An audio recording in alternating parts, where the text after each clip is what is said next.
Welcome to episode 9 of On-Site Notes. I'm Willem Molesworth, the director of Sarthe in Hong Kong. On-Site Notes! Today we'll be discussing our exhibition Ready, Set, Fulfill, a collaborative project by the Hong Kong-based artists Andrew Luck and Samuel Swope. The show features new artwork, including sculptural and multimedia installations that collectively form a sprawling drone racecourse. The show addresses a huge range of themes and subjects, some of which include humanity's long-standing fascination with hives, the increasingly complex relationship between the technological and the biological, as well as our obsession with speed. Our interest in beehives can be traced back hundreds of years. We often equate hives to utopias, and we seem drawn to their harmony, efficiency, and productivity, their compactness, their intricate design, and their delectable product. One of the most interesting human references to hives, however, is only quite recent. It's Amazon.com's patent for a drone fulfillment center. The hive-like patent was the inspiration for Ready, Set, Fulfill, and is featured prominently in the show. Inverted fulfillment is a large vinyl sticker that references the patent explicitly and emphasizes just how incredibly hive-like it is, down to its very shape. The form of the fulfillment center appears to be a catenary curve. A catenary curve is an architectural shape that was recovered by the 17th century English mathematician Robert Hooke, who eloquently described it by saying, "As hangs the flexible line, so but inverted will stand the rigid arch." This technique has been used by famous architects like Anthony Gaudi, but more interestingly, the curve has been used by bees for presumably thousands of years as they begin constructing their hives. The curve itself is hive-like.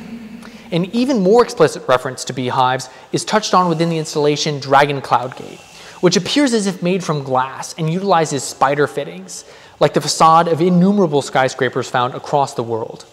The very first skyscraper was in fact called Honeycomb, which likely was inspired by a trend among beekeepers at the time to keep their hives inside transparent containers.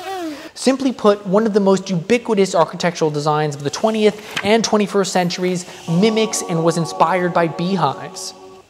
Waggle takes a close look at the biological aspects of bees and their behavior, the idea of automation and communication. Visually, Waggle references a bee's tongue. These freestanding kinetic sculptures are actually scattered throughout the exhibition and serve as flagpoles indicating the direction in which a drone should fly. They seem to jitter and dance in communication with one another, and this automation and dance-like movement is a reference to how it's theorized bees do a timed waggle dance to indicate distance and direction in regards to a source of nectar.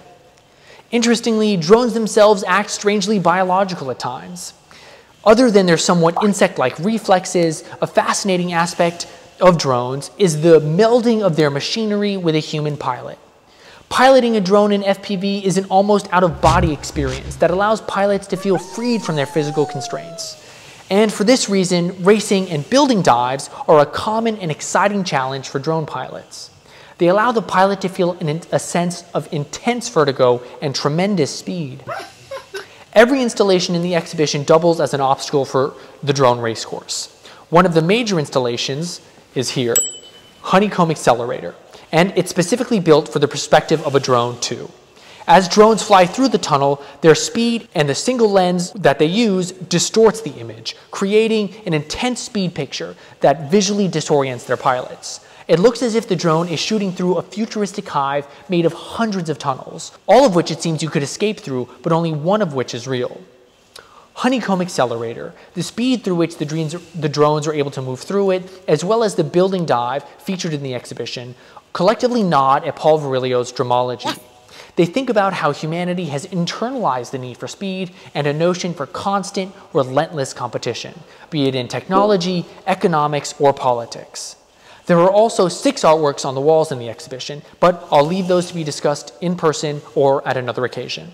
Thanks for tuning in. Until next time. On-Site Notes!